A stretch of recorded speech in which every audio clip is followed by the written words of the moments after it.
Hey everyone, I hope you're well. It's time to talk about Season 7. Yeah, we haven't even had a proper LTM in Season 6 yet, and I'm already talking about Season 7. And it's because Season 7 is going to be a lot more exciting and perhaps the best season yet. There's a lot to talk about and we have quite a lot of information to go on already. I'll jump into some of the biggest rumoured features and speculated changes. Now, I'm only touching on stuff shared by the developers and hints left by them online. No data mining here. I'll talk about a new map, a new weapon, the season quest, crossplay and more. Now, this is all subject to change and there's no guarantee for any of this, but hopefully I can paint a picture of at least what's to expect in Apex Legends Season 7. The path ends here. Welcome to Olympus.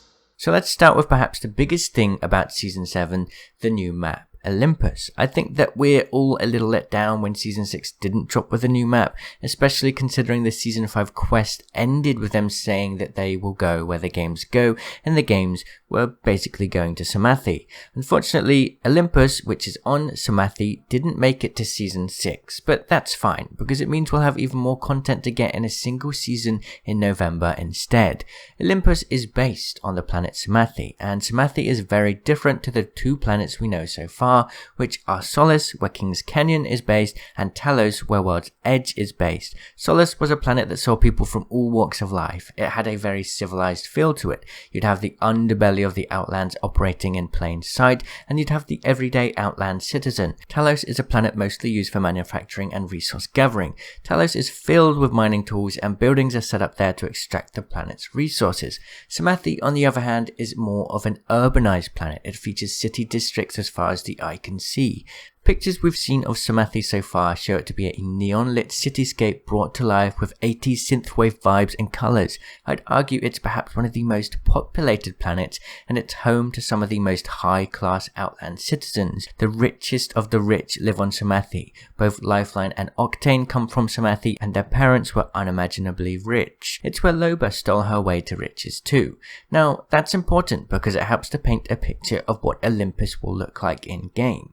Olympus itself is actually a floating city in the sky, sitting above the city districts of Samathi. Both King's Canyon and World's Edge have sort of been a bit rough around the edges, with lots of natural terrain, overgrowth, fauna, and worn down buildings. Olympus will be the opposite, with fancy buildings, huge skyscrapers, neon-lit streets, and attention to detail everywhere. I think we can expect lots of city districts, perhaps with some different areas in between. This here is actually Olympus, so we seem to get some large dome in the center, which could be absolutely anything at this point. We also seem to have these blossom trees shown almost anywhere Samathi is mentioned, and I think we'd expect to see these throughout Olympus. So hopefully I've painted a good picture for Olympus. Let's now look at other features. Eduardo! Darian, Eduardo! For those lorehounds out there, you'll be happy to hear that Octane may be getting a lot of story in Season 7. It makes sense, seeing as Season 7 will be in Samathi, Octane's homeworld. We also know that the voice actor for Lifeline was excited about some future Lifeline content, so it may be a combination of both Lifeline and Octane's story being told in Season 7. This makes the most sense to me. Maybe the Season 7 quest will be a story that follows Lifeline and Octane as they confront the two mysterious characters mentioned at the end of the Season 5 quest. And of course, Loba's mission to end Revenant's life will take them to Olympus too. Revenant's head is now on Samathi, so it will be exciting to see that story evolve in Season 7. Basically, I think we can expect lots of lore in Season 7 and lots of questions about the story answered. Sentinel over here.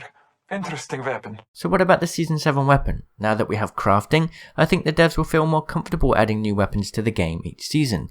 They don't have to worry about oversaturating the loot pool because they can just move weapons out of the loot pool and into the crafting rotations. It's a smart way to essentially vault weapons without removing them because each weapon has cosmetics that people have spent money on.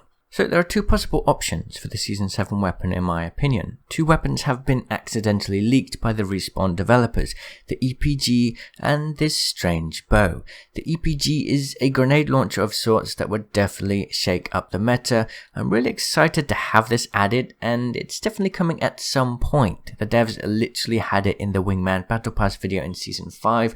I don't know if that was a tease or a mistake, but it was there. A bow was also accidentally shown in an ArtStation upload from one of the level designers as far as I can remember it. It has since been removed. It's hard to say if we get the EPG or the bow first though. In the past, Respawn has launched 3 existing Titanfall weapons, the Charge Rifle, the Vault, and the L-Star. They also added 2 new weapons to the Titanfall universe, the Sentinel and the Havoc. The EPG would be a returning weapon, and the bow would be a weapon brand new to the series, both of which we've seen in these categories, so I don't know which one will come next. It doesn't seem to be a specific pattern so far. Both weapons would be awesome to see though, so I guess we'll have to wait to find out which one is added. Losing isn't fun. That's why I don't do it. Next, let's talk about buffs and nerfs. We don't really know who will get buffs for sure, but I think it's likely that Bangalore and Pathfinder will be buffed. Both legends are the 2 legends that the developers have most recently said will be getting buffs. Bangalore's buff in Season 6 was hardly much, and I have a feeling that developers have a bigger rework coming for her ult because devs have talked about her quite a bit on Twitter and other platforms. One of the devs did mention that Pathfinder would be getting some love soon too, so yes, he's getting a buff, maybe this season, maybe next. Finally, let's talk about Crossplay. It's supposed to drop this fall, but the fall will end before Season 7 drops, so there's a chance that it could come in the middle of Season 6. The only issue here is that people are expecting the Nintendo Switch launch alongside Crossplay.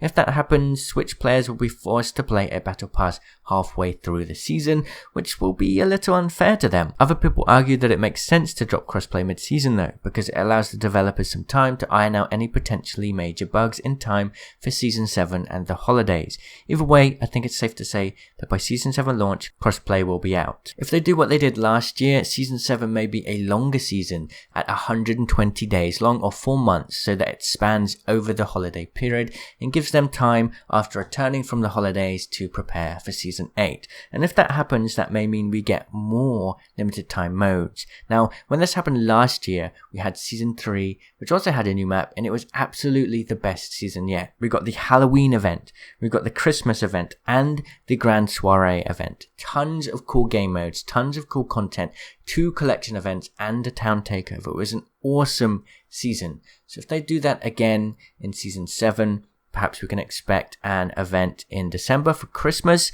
an event in November maybe if we get lucky, and one in January too, but we'll have to wait and see. So that's all we really know so far. I hope you enjoyed this video. Feel free to share your own thoughts below, and if you discuss any potential leaks, please put a spoiler and put it in past the read more part.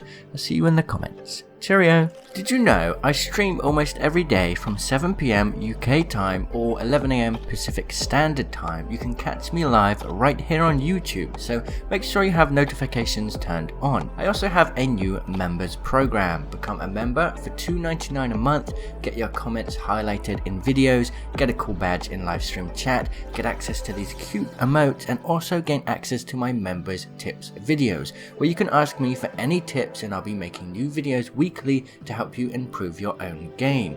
Click the join button or click the link in the video description to get involved.